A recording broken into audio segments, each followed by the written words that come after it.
Welcome to the daily study of the Way of Mastery. Today we continue with Lesson 1, The Way That Calls You Home.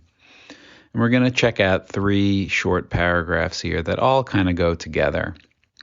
Jeshua writes or says, as you focus your attention on reading these words, recognize how you, as an infinite being, have deliberately chosen to participate in a form of experience. You will read words that carry certain meanings for each of you, and you each will color that meaning according to the perceptions that you have chosen to place value upon. Again, Jeshua is inviting us to acknowledge that we are an infinite being in consciousness, and that we have the power and we do create our experience by where we place our attention. So he's saying we have deliberately chosen to participate in a form of experience. It's not by accident. It doesn't happen to us.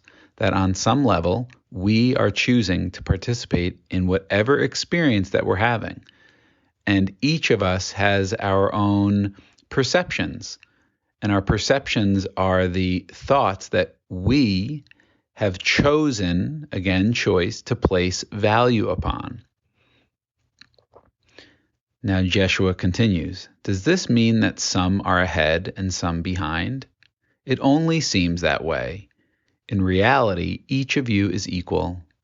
Each of you chooses, from your infinite freedom, to attract to yourself certain vibrational frequencies, certain forms or qualities of experience.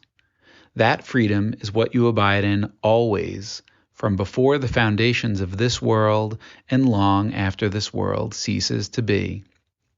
Again, Jeshua is inviting us beyond our human identity of separation, of that we're born and we die, and there's this very limited nature to ourselves. And he's saying it only seems like some are ahead and some are behind. In truth, we're soul. In truth, we're infinite. And we, again, through our choice, attract to ourselves certain frequencies. He's not saying it's good or bad. He's just saying that this is what happens, that we choose certain qualities of experience. And this freedom is what we abide in always, meaning we can always choose again in any moment. And here's the next section, which can be, again, really challenging to our ego, to our thinking mind. So just be aware as I read this, how you're feeling inside. In each and every moment, you cannot be a victim of what you see, and nothing is outside of you. What you experience, you have directly and deliberately called to yourself. If you hold the thought, I do not like what I have called to myself, that is perfectly fine, for you have called to yourself the experience of being in judgment of yourself. Merely look with the wonder of a child and see what it feels like, and ask yourself, is this an energy I wish to continue in, or would I choose something else?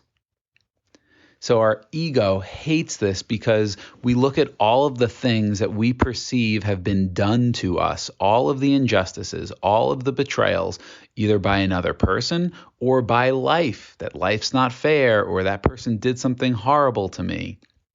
And what Jesus is inviting us to accept or to consider is that we cannot be a victim of what we see because nothing's outside of us.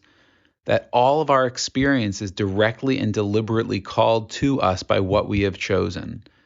And if we don't like that, we can choose again. And it happens merely by feeling and asking yourself, is this an energy I wish to continue in, or would I choose something else? Would I choose forgiveness? Would I choose to love myself? Would I choose to know that I am worthy, that I am enough, that I am lovable, that I am expansive, that I am powerful, right? With the wonder of a child, not with heavy judgment.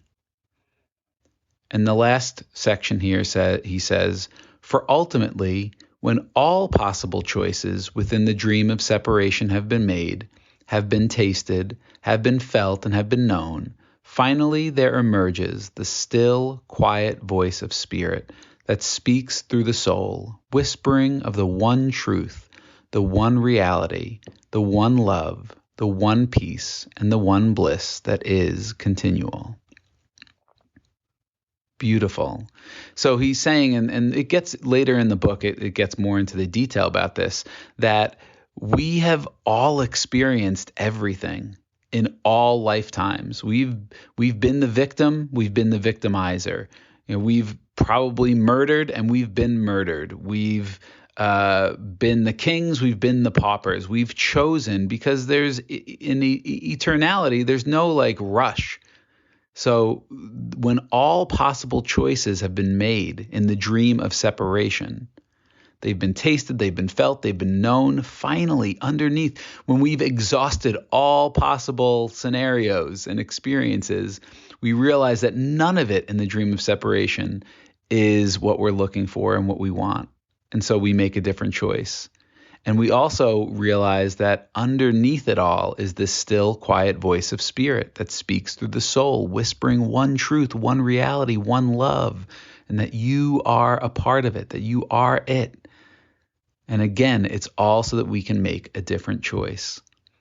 So this is such an empowering message that Jeshua offers us. And maybe you need to listen to this again. Maybe it's making you think, which is great. And if you feel defensive, if you feel tight as you listen to this or consider it, that's great too. See if you can just observe what's happening in your body.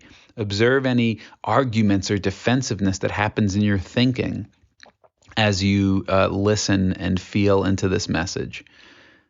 And we'll continue with some really good stuff tomorrow. Have a great day. Love you.